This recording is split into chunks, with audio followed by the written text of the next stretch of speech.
அஸ்ஸலாமு அலைக்கும் வரமத்துல்லாஹி வபரகாத்துஹு. இன்னைக்கு நம்ம முகமது நபி ஸல்லல்லாஹு அலைஹி வஸல்லம் அவர்கள் ஹதீஸின் வழியாக சொன்ன ஒரு உண்மை சம்பவத்தை பற்றி பார்க்கலாம். ஒரு நாள் முகமது நபி ஸல்லல்லாஹு அலைஹி வஸல்லம் அவர்களிடம் ஒரு ஜனாசா கொண்டு வரப்பட்டது. சஹாபாக்கள் கூறினார்கள், யா ரசூலல்லாஹ், தயவு செய்து இவருக்கு ஜனாசா தொழுகை நடத்துங்கள் என்று. அப்போது நபி ஸல்லல்லாஹு அலைஹி வஸல்லம் அவர்கள் கேட்டார்கள், இந்த மனிதருக்கு கடன் ஏதேனும் உள்ளதா என்று. சஹாபாக்கள், ஆம் யா ரசூலல்லாஹ், இவருக்கு 2 தினார் கடன் உள்ளது. இதை கேட்ட நபி ஸல்லல்லாஹு அலைஹி வஸல்லம் அவர்கள் பின்னால் சென்றார்கள் மற்றும் கூறினார், நீங்கள் அவருக்காக தொழுங்கள், நான் தொழமாட்டேன் என்று.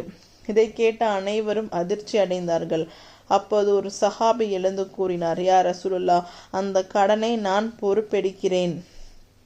அப்போது நபி ஸல்லல்லாஹு அலைஹி வஸல்லம் அவர்கள் சொன்னார்கள், அப்படியானால் நான் தொழுவேன். பின் நபி ஸல்லல்லாஹு அலைஹி வஸல்லம் அவர்கள் ஜனாசா தொழுகை நடத்தினார்கள். நபி ஸல்லல்லாஹு அலைஹி வஸல்லம் அவர்கள் மிக இரக்கம் உள்ளவர்கள், ஆனால் கடன் விஷயத்தில் மிகவும் கடுமையாக இருந்தார். நபி ஸல்லல்லாஹு அலைஹி வஸல்லம் அவர்கள் கூறினார்கள், ஒரு ஷஹீத், அதாவது அல்லாஹ்வின் பாதையில் உயிர் தியாகம் செய்தவர் கூட கடன் இருந்தால் அந்த கடனுக்காக அவரின் ஆத்மா தடுக்கப்படும். தேவையில்லாமல் கடன் வாங்காதீர்கள். கடன் வாங்கினால் திருப்பி கொடுக்க உறுதியான எண்ணம் வைத்திருங்கள். இறப்புக்கு முன் கடனை அடைக்க முயற்சி செய்யுங்கள். கடன் உள்ளவர்களுக்கு உதவுவது மிக பெரிய சதகா.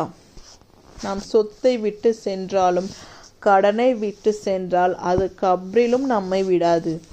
அல்லாஹ் நம் அனைவரையும் கடனிலிருந்து காப்பாற்றுவானாக. ஆமீன். அஸ்ஸலாமு அலைக்கும் வரமத்துல்லாஹி வபரகாத்துஹு.